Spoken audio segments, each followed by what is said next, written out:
ચલો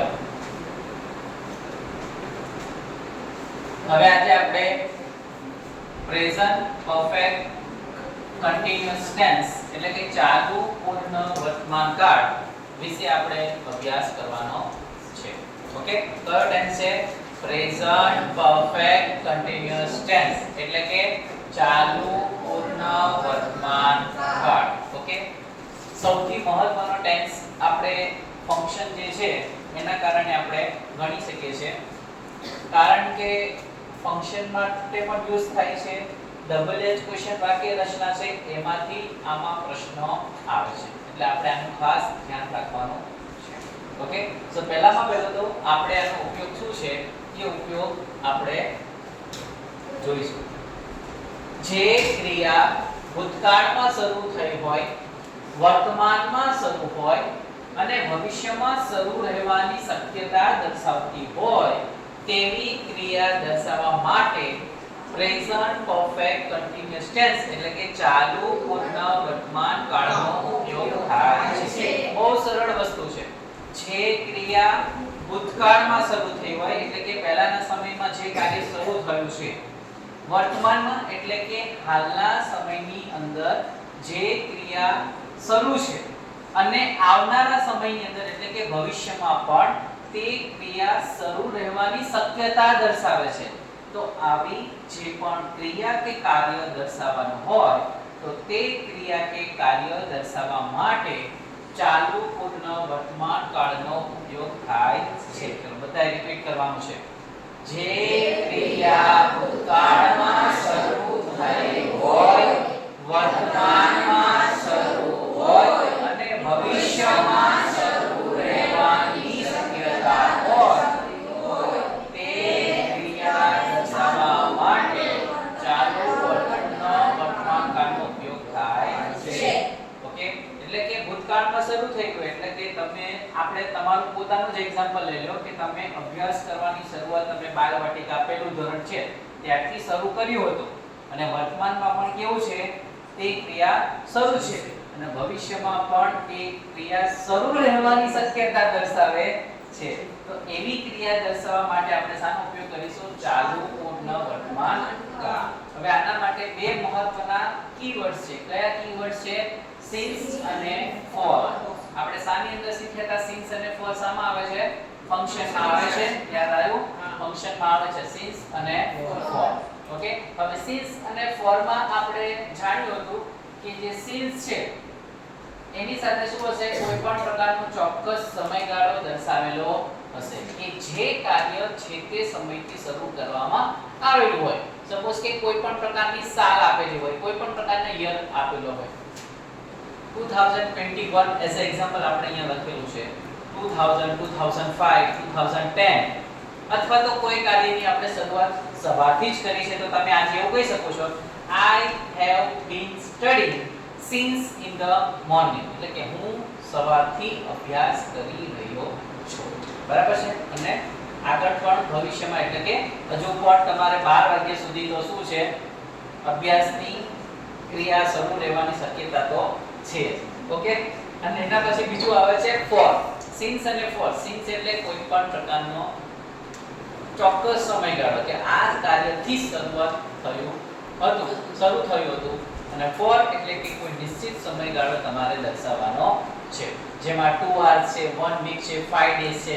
મુદ્દે તમારે યાદ રાખવાનું કે ફોર આવે તો ફોર ની સાથે શું આવે? આવી રીતે કોઈ પ્રકારના ગણતરી વાળો સમય લેવામાં આવેલો હોય. કેવો હોય? ગણતરી વાળો સમય લેવામાં આવેલો હોય. ચલો, અને એનું સ્ટ્રક્ચર છે. આનું સ્ટ્રક્ચર આપણે ખાસ યાદ રાખવાનું કારણ એટલું છે કે આમાંથી જે ડબલ જે ફંક્શન છે ને એ ફંક્શન માટે આ પૂછાય છે. ફંક્શનમાં આ ટાઈપની જે વાક્ય રચના છે આ વાક્ય રચના વારંવાર પૂછાય છે.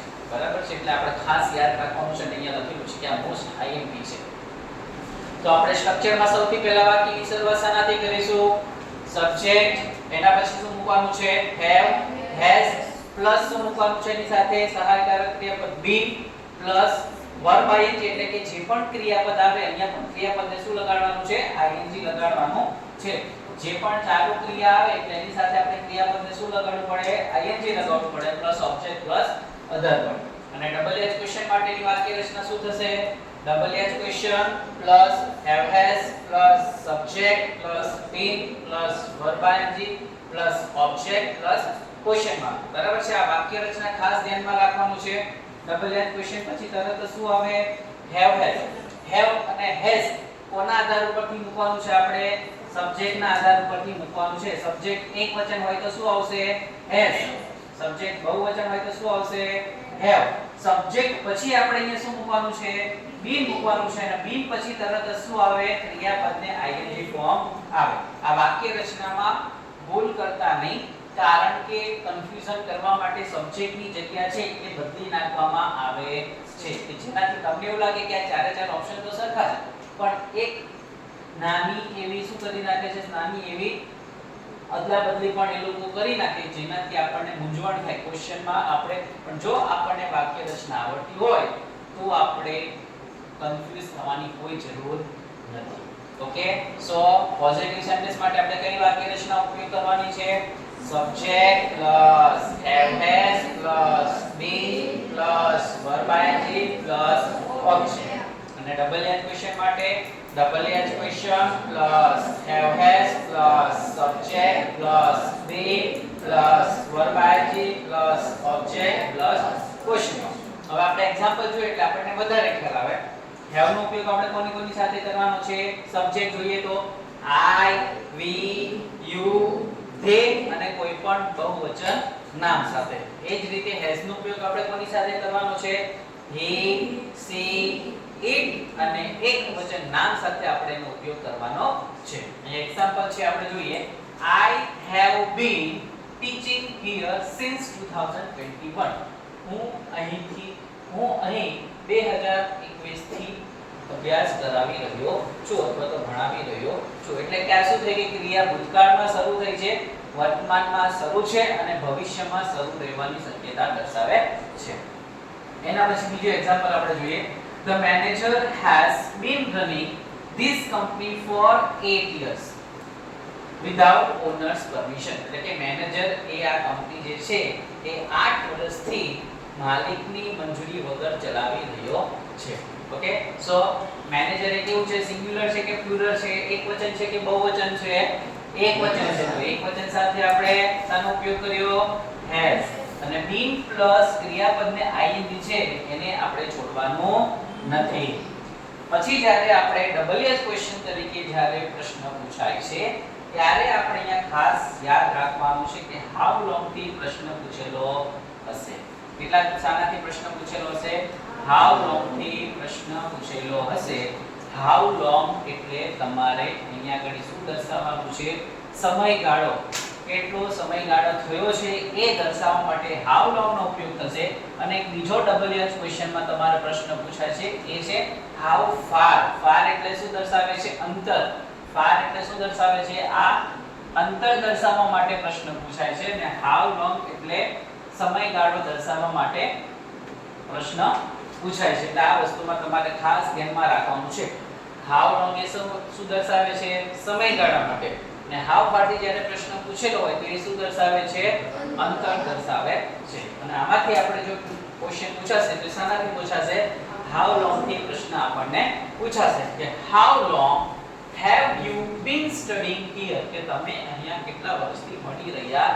છો તો તમે જવાબમાં શું કહેશો હાઉ લોંગ કીધું છે કે તમે અહીંયા કેટલા સમયથી ભણી રહ્યા છો તો તમે બે રીતે જવાબ આપી શકો છો I have been studying here for 8 years એવું પણ તમે કહી શકો છો તમે એવું પણ કહી શકો છો I have been studying here since 2009 તમે આવી રીતે પણ જવાબ આપી શકો છો પણ જવાબમાં તમારે શું ફેરફાર થઈ જાય છે જે કીવર્ડ્સ છે એ કીવર્ડ્સમાં ફેરફાર થઈ જાય કે since કીધું એટલે મારે ત્યાં એની સાથે કોઈ પણ પ્રકારની સાલ અથવા તો જે ચોક્કસ સમયગાળો છે એ દર્શાવવાનો છે અને for કહું એટલે કોઈ પણ પ્રકારનો જે સમય છે જે આપણે ગણી શકીએ એવું ટૂંકમાં આપણે કહી શકીએ એવો સમયગાળો આપણે દર્શાવવાનો છે પછી સેકન્ડ એક્ઝામ્પલ જોઈએ how long has she been living in this town તેની આ નગરમાં કેટલા સમયથી રહી છે તો how long થી પ્રશ્ન પૂછ્યો એટલે જવાબમાં શું આવશે since અથવા તો for આવશે આવશે ને આવશે જ. કે કેટલા સમયથી કેટલા સાલથી રહે છે એ પણ આવી શકે છે, કેટલા વર્ષ દર્શાવવા હોય તો એ પણ દર્શાવી શકાય છે. ઓકે, એટલે આ કયો ટેન્સ છે? પ્રેઝન્ટ પરફેક્ટ કન્ટિન્યુઅસ ટેન્સ, એટલે કે ચાલુ પૂર્ણ વર્તમાનકાળ. જે ક્રિયા ભૂતકાળમાં શરૂ થઈ હોય, વર્તમાનમાં શરૂ છે અને ભવિષ્યમાં શરૂ થવાની શક્યતા હોય તે ક્રિયા દર્શાવવા માટે ચાલુ પૂર્ણ વર્તમાનકાળનો ઉપયોગ થાય છે. કયા કયા કીવર્ડ્સ? આપણે બે મુખ્ય કીવર્ડ છે. કયા કયા? since અને for. since નો ઉપયોગ શું કરવાનો? કોઈ પણ પ્રકારની ચોક્કસ સાલ કે સમયગાળો દર્શાવ્યો હોય તેના માટે. એક્ઝામ્પલ તરીકે 2001, 2005, 2020 અથવા તો since in the morning, since summer. બરાબર છે? આવી કોઈ પણ પ્રકારની સાલ અથવા તો સમયગાળો દર્શાવવા. અને for નો ઉપયોગ શાના માટે કરવાનો છે? કોઈ પણ પ્રકારનો નિશ્ચિત સમયગાળો દર્શાવવા માટે. એક્ઝામ્પલ તરીકે 5 class, 5 period, 1 week, 1 month, 3 days, 3 hours. આવી રીતે કોઈ પણ પ્રકારનો નિશ્ચિત સમયગાળો દર્શાવવા માટે. પછી એનું સ્ટ્રક્ચર છે, એની વાક્ય રચના શું થાય? Subject plus have has plus been plus verb ing plus object plus other. Okay, અને ડબલ એચ ક્વેશ્ચન માં આપણે શું કહી શકીએ છીએ? Double H question plus have has plus subject plus been plus verb ing plus object plus question mark. Okay, આમાંથી સૌથી વધારે મહત્વની જે વાક્ય રચના છે, જે પ્રશ્ન પૂછાય છે, કેવી રીતે પૂછાય છે? હાઉ લોંગ થી તમને આ 100% તમારે શામાં પૂછાશે?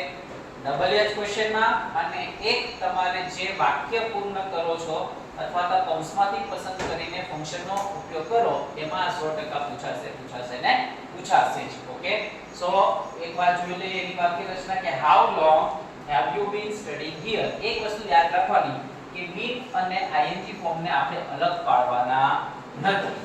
ઓકે, આટલી વસ્તુ આપણે ખાસ ધ્યાનમાં રાખવાની. ઓકે, આટલું સમજાઈ ગયું?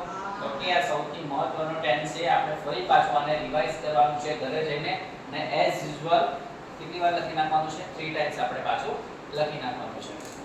ઓકે, તો હવે એના પછી